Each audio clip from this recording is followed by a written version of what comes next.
Hi, I'm Penguin 42, aka Taylor, and today I'm going to be talking about the most haunted places in Oklahoma, where I'm from, which is Oklahoma. And I'm not going to be talking about like the Skirvin Hotel or Stone Landing because I don't know much about those places. I'm only going to be talking about the ones that I know a lot about and that I've done a lot of research on. So without further ado, here is my list, and I actually had to write it down on both sides because I knew I was going to forget some things. So without further ado, I'd like to begin. Starting with Gilcrease Museum. Okay, Gilcrease Museum is located in Tulsa. It was, uh, it's called the Gilcrease Museum in honor of Thomas Gilcrease. He was the most wealthiest man in Oklahoma at the time, and when he was alive, and it was actually his house. They turned his house. It blew up. It was like just this huge, like they made it after, like they turned it into a museum after he died, and supposedly there is said to be strange whispers in the dark, the mysterious slamming of doors, and deceased Thomas Gilcrease can be found. He's been spotted wandering around the grounds and along the garden's pathways to his remains. And when he was alive, he turned his house into like an orphanage. It was like almost like an orphanage. And there have been ghosts of several Native American children can also be found running around the gardens, playing and doing what normal children would do. And it's kind of creepy and weird at the same time. Next place is also from Tulsa, which is the Cain's Ballroom. It's a historical building. It's on the National Registry of Historical Buildings. It was originally a garage for famous Tulsan Tate Brady, and he would use it to park his automobiles. What else can I say about that? But now and then they turned it into a ballroom. Then they turned it into a music venue, and now it's still a music venue. And Bob Wills and the Texas Playboys made it popular and put it on the map. And supposedly there have been several reports of ghost sightings here. A lady in red, she's in the bathroom, if I'm not mistaken, in the women's bathroom. There's a ghost backstage saying, "What do you want?" Which it's kind of like a curious one. It's not like a rude, like, "What do you want?" type of thing. And then a cowboy asking for 25% popcorn, which isn't sold there anymore. And that cowboy is supposedly Bob Wills. And there's been reported feelings of being watched, giggling, singing, cold spots, full-bodied apparitions, disembodied voices, and multiple voices. And the Tulsa paranormal investigators, like that whole group, they actually went and They actually went and investigated the place, and they found a lot of this stuff. Found a lot of that a lot of the stuff was happening to them, and it's also hearsay. There's also a lot of hearsay to it as well. Next one is Will Rogers High School. It's now called Will Rogers College, High School, and Junior High, but it used to be just a high school, and then the Tulsa Public Schools condemned the high school, like they got rid of it, and then they realized it's a building. The building's on National Registry of Historical Buildings, so they can't condemn it. They can't get rid of the school. They have to maintain it in order to keep it on the registry. So they turned it into a junior high, high school, and then later into a college. And I've had several family members go to that school. I didn't go to that school, but several of my family members have. And apparently, a band director was giving his first and last performance on stage. He suffered a heart attack and died. There have been reports of seeing a full-body apparition dressed in white on stage. Some say it's because he was supposedly wearing white at the time of his death. That's like the creepiest thing. I've also heard a story from my cousin who recently graduated from the school, and she said apparently the school is like really huge. Like it's the tallest school in Tulsa, biggest school in Tulsa. It's like 4 or 5 stories tall, and top floor, some kid tried to hang him or herself. Like yeah, trying to hang themselves. I don't know if that's true or not. She asked my dad about it, who graduated from there as well, and he was like, I've never heard that story. So yeah, we'll go with that.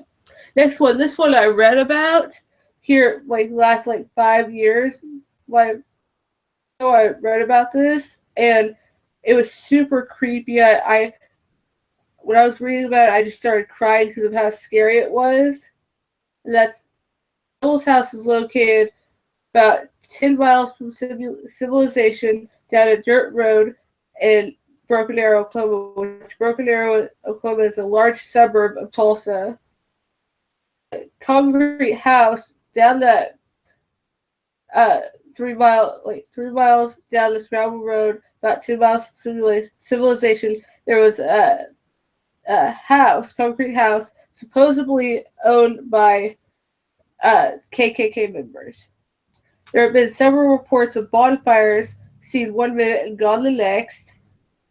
When the house was standing, people would feel cold temperatures in the middle of summer, which is weird because if you've ever been to Oklahoma in the summer, especially in August, I should say in August, or just any time during summer in Oklahoma, you know that it gets really hot. It can get up to over 110 degrees, and we have humidity, our humidity is very high in Oklahoma, and if it's really hot and you're inside this electricity whatsoever, and there's freezing cold temps in there's got to be something wrong. There's got to be at least a ghost or someone that in there. There's a sharp turn 15 feet from where the house used to be, and at night a speeding car can be seen disappearing into a nearby barbed wire fence out into a cornfield. Have been found. And here's what I think it was. I think it may have been like a black guy who was like just driving by and he saw like the KKK members and he was like, I gotta go, they're gonna lynch me, they're going to do something bad to me, something bad's gonna happen, I'm gonna speed. Well, he missed like his turn, I guess, and went into the barbed wire fence. But people have like seen this happening and they've gone out to this fence. Barbed wire fence. The fence is still intact. They've looked out into that cornfield. There's no sign of a car, no sign of anything like there had been a crash. They go and look on the road. There's no tire marks whatsoever. Pretty creepy. Next one. This one takes place in Norman on the University of Oklahoma campus. It's Kate Center. Kate Center is a dorm/office building. Like there are four different buildings, and they call it the Kate Quad. 2 of the buildings are dorms / a cafeteria for Kate, and then the other 2 are office buildings. And apparently a small boy was attending, he was about 13 years old, and he was attending a linguistics program in the summer of '86. Hide and seek with his friends, and he thought he heard one of his friends like coming. He thought he heard someone coming, so he got into this dumbwaiter. He decided to hide in this dumbwaiter, and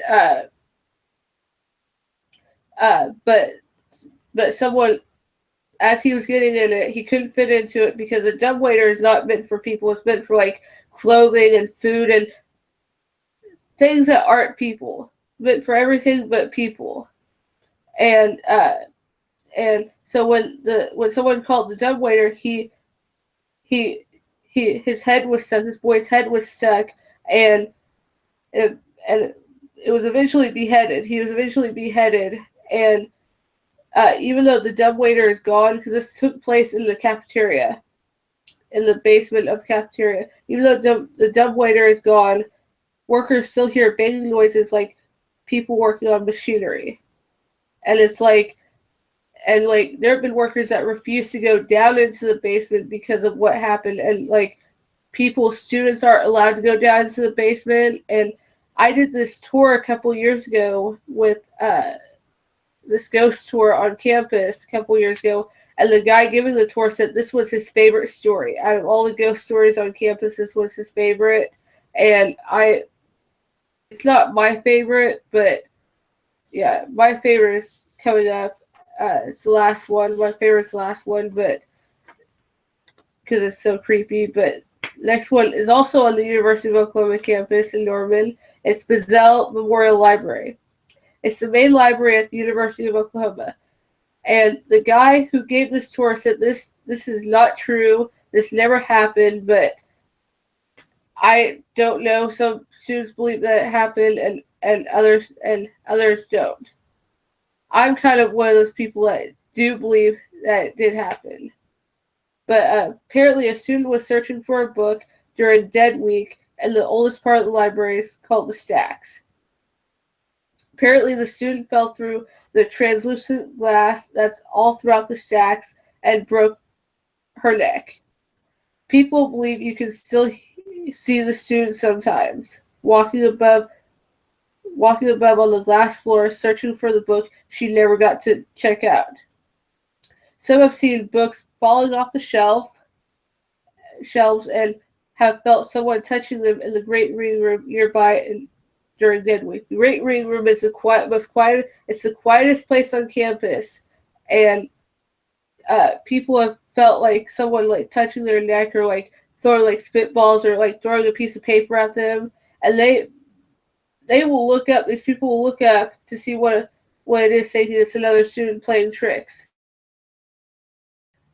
When they look up, everyone is studying. There's no one, like everyone is like looking down at their books, looking at their laptops, not even messing with anything. Like they're not even looking around or joking around, and it's super creepy. And I've definitely, my freshman year when I was at OU, which stands for the University of Oklahoma, I was in the library, and I was killing time before my next class, and I decided to tour the library because I never got to tour the library. So I was touring it, and I went into this room, which was the stacks, and I thought when I first went in there, I thought it was like a room where they kept like extra books. So if like you checked out a book, then you got, basically if you checked out a book, then you then they would go and get a book out of that part of the library and put a new book back, so someone else could check out that book if they wanted to. Or I just thought it was like a place where you return, where like old books were, like books that were checked in were returned to before they were put back in their original spot. But no, it's the stacks is the old part of the library. I walked in there, I saw a couple of guys in there, and they were in this corner, and I was like, I'm not supposed to be in here. I'm going to get out of here. I don't feel like I should be in here. I went back to like these chairs, this like couch looking thing, like this couch nearby, and I looked up at that door that whole time. Did not see anyone come out. I went back in there to the stacks because I was curious. About 5 minutes later, 5 to 10 minutes later, I went and I walked in there. Those guys were missing. Those guys were gone. I did not see anyone walking out of that area, walking out of the stacks, or walking past that doorway inside the stacks, where the stacks are. And that where they're at, there's no other way to get out. There's no other corner around it. You know what I mean? Like there's no. That's the stopping place. There's nothing further past that. And I just didn't see him. Well, as far as I remember.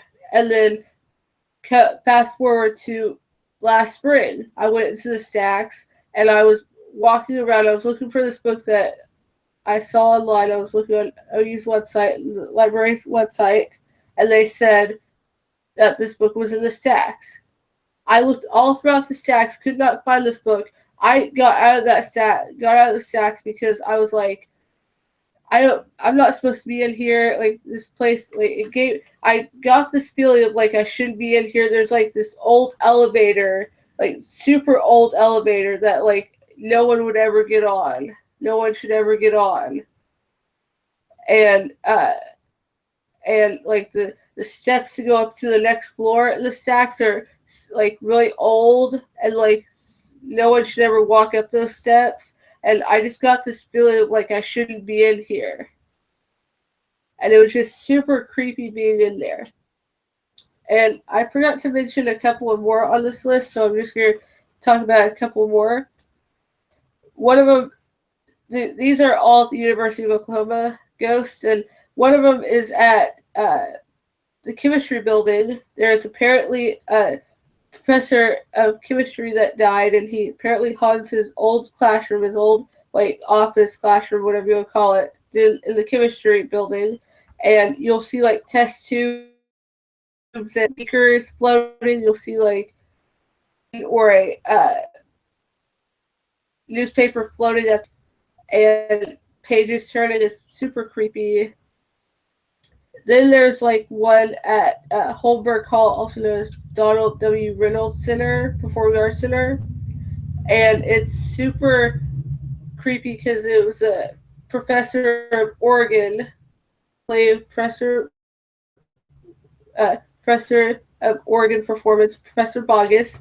She died, and she wasn't happy with the renovations and them taking out the organ and moving it to Catlett Music Center, which later became the School of Music. Was not happy about it, so she apparently haunts that place, and you can hear organs playing in that place. Organs playing, and there's no organs whatsoever in there, not even in the practice rooms, and supposedly if you go into one of those practice rooms and you're an organ performance major, and you're practicing on one of the keyboards or pianos in there, and you miss a key, like you like play the wrong note, you'll feel like someone like hitting you with like a ruler or something. And apparently it's Professor Bogus doing that, getting you in line, be like, play that right note, play the note correctly. You know not to play the wrong note, play it right. And apparently I've been inside this building, and I've seen the stage because I went and saw it play there one time. And apparently if you are on stage in this building, you're on stage. If you look up on the balcony, there's this balcony, and you look up near the spotlight booth. Students have claimed to have seen a woman up near that spotlight booth, watching them and critiquing their performance. And one student, and then they saw a picture. There's a picture of Professor Bogus with like a bunch of other students and faculty in this building, and they were like, "Who's that lady?" The person was like, "Yes," and the student was like, "She was out," and the person's like, "She's been dead for years now. Like she's at your performance." So it's like super creepy that this happened. Another creepy story is at Evans Hall. It's not a classroom building or a lecture hall. It's just an administrative building. It's where the office of the President Moore's office is. And apparently it's been burned down twice, and in the same location, in the exact same location. The first time it burned down in the basement, and apparently it burned down again in the exact same location of the basement. And so finally, the third time, they decided to put sandbags in the basement so fire wouldn't break out again. And then apparently there's one at the Jim Thorpe Multicultural Center. I don't know exactly what that building is used for. I've been inside of it a couple of times. And apparently that used to be the Tri Delta's like fraternity, sorority house, whatever you would call it, their house.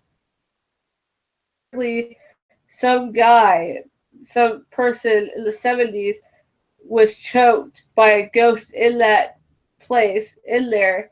And I don't know if the student died or not, but I know that this is what happened. And they had to exorcise, they had to get on this place because of that ghost in there. It wasn't a friendly ghost, it was like almost like a demon. It's like a demonic presence. And then apparently at one of the sorority houses, well, at this fraternity house, well, let me go back. I recently read this story online about this guy and this girl they were dating, and they were both in Greek life. And the girl, she was mad at her boyfriend. Well, her boyfriend was mad at her for doing something. I don't remember what it was, but was mad at her. And he went back to his fraternity house and went back to his room and was like, didn't want to talk to his girlfriend, didn't want to talk to her, just like ignoring her. She went to his fraternity house, went up to his room, started banging on his door, and was like, you better answer the door, you better open up.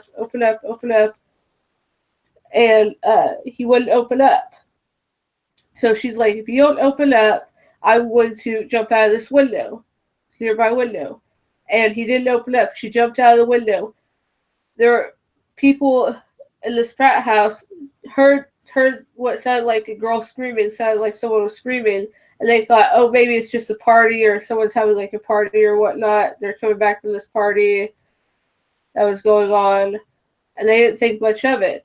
Well, the girl, she died on impact supposedly, and they never found her body. Like the next day, her boyfriend was like, contacted her, asked some of her sorority girls, like, hey, did so-and-so come back to the house? And they're like, no, she hasn't been back. And they went to her bedroom and they saw her bed was completely made, like it like hadn't been slept in. And they have never found that girl since then. She fell to her death, but no body was found. It's like she fell and then like she got up and ran. Don't know what happened.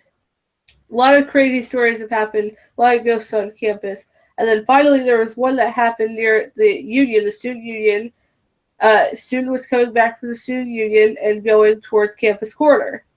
I guess to go get something to eat or something. I don't know what they were doing. But they were going back from student union back to campus corner, and they supposedly saw like a naked person streaking across the near the campus corner. Well, supposedly this person was naked and streaking. Well, the student didn't think much of it. Like they were just like, they wanted to like try to get this person's name, try to see like why they were doing this. But then they were like, no, nothing too big. Well, they went to go throw something in the trash, and all of a sudden they see a dead body in the trash can. It happened on campus, but the scariest place on campus is actually Allison Hall. This is my last one. This one is my favorite one. It's super creepy, so listen up. Yeah. Allison Hall used to be called Hygeia Hall. It was the old infirmary hospital at the University of Oklahoma, but now it's called Allison Hall. It was named after like Grifford or something like that. Or Griffin, Allison, or started with a G. His name started with a G, and he was a doctor. He was a professor. I think he was like the dean of College of Arts and Sciences, so they named the building after him, and now it's the College of Arts and Sciences. It's another administrative building. And apparently a small boy was roller skating nearby when he was either struck by a car or had an asthma attack. Some say he was struck by a car, others say he had an asthma attack. Either way, it wasn't good. They rushed him to Hajia Hall, now Allison Hall, because it was near the closest hospital. They rushed him up to the surgery ward, which was the top floor, and he died before he could get up there. And people have heard strange noises at night, elevator doors opening and closing and going to random floors, roller skates going up and down the hallway, motion sensor lights turning on without anyone in the room or in the area, anyone nearby, and have seen several full-bodied apparitions of nurses. One nurse is like a really nice nurse. She's willing to talk to you. The other one, she gives like this vibe of like, you hear, she's like very mean.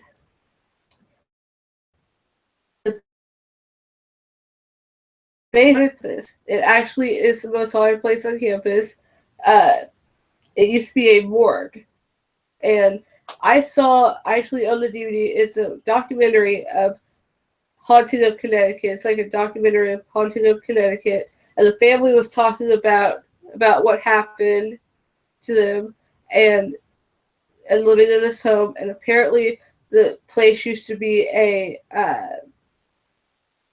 funeral home, and downstairs in the basement was a morgue. It was like a morgue. And so I'm like, nothing good ever comes out of a morgue, a house, or any building that has a morgue inside of it. Nothing good ever comes out of that. And so it used to be a morgue, and stuff from the morgue is still down there because of how haunted it is. Paranormal investigators investigated Allison Hall, have investigated, checked out the basement, and they're truly, you have to go up. You have to go up like a couple of steps, and they were about 2 steps up when they felt like someone threw like a brick onto the back of their neck.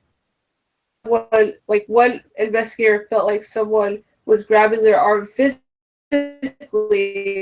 Decided not to go any further because they valued their life. Some wanted to go back down there, but decided not to. There's a demonic presence down there, like a man, like a demonic. They know for a fact it's a man, but this man, he wears like steel-toed like boots or whatnot. Like he wears like just he's not a friendly person. He's not one that you like want to have a conversation with. He's like almost like a demonic presence. And I've told this story to my dad before, and my dad, he's seen The Conjuring, which I have too. I've seen The Conjuring, and he's seen Annabelle. I haven't seen Annabelle, but my dad's seen The Conjuring and Annabelle, and he knows that like you have to get whatever that demonic presence is attached to. You have to get out of that location. Like whatever is down in that basement, that demonic presence is attached to, needs to go. It needs to go. But they don't know what it is because people are too afraid to go down there. It's like a demonic presence. It's such a strong demonic presence, and it's super creepy. It's my favorite story. It's like the one that I would love to just go down there to that base at the same time I don't want to because like those paranormal investigators, I value my life. I want to actually live. I don't want no demon attached to me. I don't want any of that. I've seen The Exorcist. I've seen that TV show, The Exorcist, and I know what it can do, what a demon can do. So if you guys have any stories from where you're from that are haunted, leave them in the comments below. And don't forget to like, comment, and subscribe.